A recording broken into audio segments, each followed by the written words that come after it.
Sir, उड़न तस्करी क्या होता है? क्या एलियन धरती पर आते हैं? अच्छा, अभी मैं तुम्हें बताता हूँ कि उड़न तस्करी क्या होता है, जिसे लोग यूएफओ कहते हैं।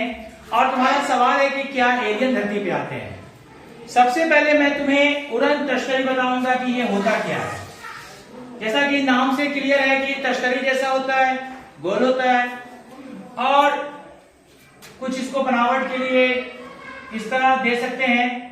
अब इसके अंदर कोई भी डिजाइनिंग दे सकते हैं, जैसा कि हॉलीवुड में उड़न तस्करी बनाया जाता रहा है।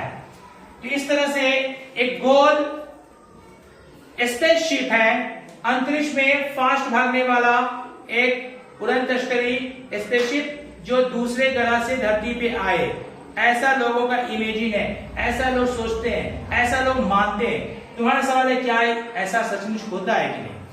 तो इसको हम लोग हिंदी में उड़न तस्करी, लेकिन इंग्लिश में यूएफओ कहते हैं, अनडिफाइंड फ्लाइंग ऑब्जेक्ट, यानी हवा में उड़ने वाली वो चीज जो बेजान है, मशीनी है, लेकिन उड़ते हुए जाते हुए तो देखा, लेकिन क्या है ये हम लोग नहीं समझ पाए तो अनडिफाइंड है, और ये उड़ रहा है तो फ्लाइंग है। तो इस तरह से यूएफओ अनडिफाइंड फ्लाइंग ऑब्जेक्ट, जिसको हम लोग देसी भाषा में उड़न तस्करी बोल देते हैं। तो सबसे पहले मैं तुम्हें बताऊंगा कि उड़न तस्करी होता क्या है, तब मैं बताऊंगा कि एलियन कैसे धरती पे आते हैं और क्या इसमें सच्चाई है। इसको सबसे ज्यादा हॉलीवुड की फिल्मों ने बहुत आगे बढ़ाया है। सबसे ज्यादा इसमें कंफ्यूजन अमेरिका के अंग्रेजों को है, यूरोप के पढ़े लिखे लोगों को है।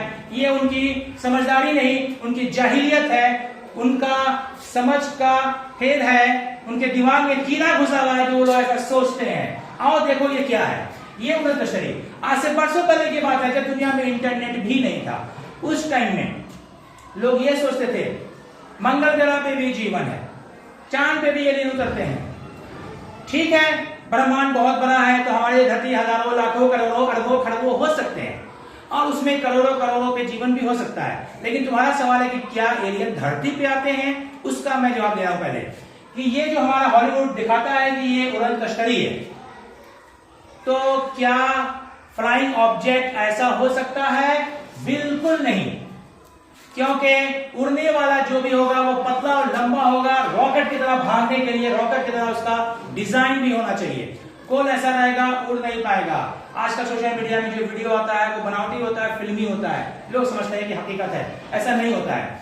तो मैं तुम्हें बता रहा था कि बहुत पुरानी बात है, यानी जिस वक्त इंटरनेट नहीं था, एक बार बच्चों का ड्राइंग कंपटीशन हुआ कि अपने ड्राइंग का कला का नमूना पेश कीजिए। सबने अपने तरीके से बनाया, जैसे कि तुम लोगों ने बहुत कुछ बना के क्लास में लगाया भी है। तो सबने फूल, बत्ती, पहाड़, झरना, घर, इस तरह से शहर, गांव बना के दिखाया। एक बच्चा था, उसने यूएफओ यानी उड़न तस्करी अपने इमेजिन से बनाया था, अपने तखय्युल से बनाया था, और उसे मिला था फर्स्ट प्राइज। वो स्कूली बच्चा था, उसकी सोच को उसको फर्स्ट प्राइज मिला कि दूसरे ग्रह से ये स्पेसशिप हमारा आता है, इसके अंदर में एलियन होते हैं और ये धरती को उतरता है। सिर्फ उसके दिमाग की सोच कहां तक जाती है, इस वजह से उसको फर्स्ट प्राइज मिला। और ये फर्स्ट प्राइज मिलने की वजह से मैगजीन में, पेपर में, सब जगह फोटो छपा, जिसकी वजह से ये फेमस हो गया और हॉलीवुड की फिल्मों ने इसको ले लिया और लेके यूएफओ को बहुत दुनिया में पॉपुलर कर दिया। इसमें हकीकत कुछ नहीं। अब रहा कि एलियन धरती पे आते हैं कि नहीं, माना कि गोल नहीं होगा, रॉकेट जैसा इसका बनावट होगा, तो क्या एलियन इसमें आते हैं? एलियन की क्या सच्चाई है? तुम्हारा दूसरा सवाल ये था। एलियन को अभी हॉलीवुड की फिल्मों ने बहुत आगे कर दिया है। दूसरे ग्रह पे प्राणी हो सकते हैं, वो एक अलग मैटर है, लेकिन क्या धरती पे वो आ सकते हैं? हमारे यहाँ से सौर मंडल के बाहर जो भी ग्रह मिला है, उसकी दूरी इतनी ज्यादा है कि हम अपने सबसे तेज गति से जाने वाले यान पे बैठ के भी जाएं तो हमें वहां पहुंचने में लाखों साल लग जाए। अपने ही गैलेक्सी में जितने ग्रह हैं, वहां करोड़ों अरबों साल लग जाएगा जाने में। एक आदमी की जिंदगी तो 100 साल की नहीं होती है, तो लाखों साल कोई सफर कैसे कर सकता है? दूसरे ग्रह पे रहने का मतलब ये नहीं है कि हम लोग 70 साल 80 साल जिएंगे, अब वो लाखों करोड़ों साल जिएंगे। अगर जानदार है तो ऐसा नहीं हो सकता है। इसका मतलब कि ना तो हम धरती से किसी दूसरे ग्रह पे जा सकते हैं, और ना कोई दूसरे ग्रह का जीवित ग्रह का मैं बात कर रहा हूं, वहां से धरती पे आ सकता है। यहाँ पे जो भी एलियन धरती पे आने की कहानी है वो सब बनावटी है, और इस तरह की कहानी सुनने में सुनाने में बहुत मजा आता है। इसीलिए हॉलीवुड की फिल्मों ने, हॉलीवुड जो कि अमेरिका में है, बहुत इसको आगे बढ़ाया और लोग समझने लगे ऐसा सचमुच होता है। अमेरिका में ऐसे के लिए एक नया शहर बस गया जहां पे लोग जाते हैं और जो भी जाते हैं वहां एलियन और यूएफओ को देख के ही आते हैं। एलियन दिखे ना दिखे, उनको एक न एक यूएफओ दिख ही जाता है। जब होता ही नहीं तो दिखता कहां से है उनको। असल में वहां पास में फाइटर प्लेन का एयरपोर्ट है, पास में जाना मना है। वहां से जब प्लेन उड़ता है अब वो लोग खड़े होकर वेट करते हैं कोई ना कोई यूएफओ गुजरेगा, तो अमेरिका का जहाज गुजरता है, उसको देख लोग ताली जाते हैं, मैंने यूएफओ देख लिया। अगर वहां तुम लोग चले जाओ तो वहां एक लॉलीपॉप खरीदोगे बच्चे के लिए तो वो भी एलियन जैसा बना रहेगा। तुम टी शर्ट खरीदोगे एलियन बना रहेगा, यूएफओ यानी उड़न तश्तरी बना रहेगा। इस तरह से वहां दिमाग में सबके फुतूर समाया हुआ है कि एलियन आते रहते हैं और उड़न तश्तरी उड़ता रहता है। इसलिए आज तक कहीं से साबित नहीं है कि कोई एलियन धरती पे आया और किसी ने उड़न तश्तरी देखा नहीं है। अब तक जितने लोगों ने भी दावा किया है वो सब बाद में उनकी चोरी पकड़ी गई है, सब बनावटी कहानी होती है।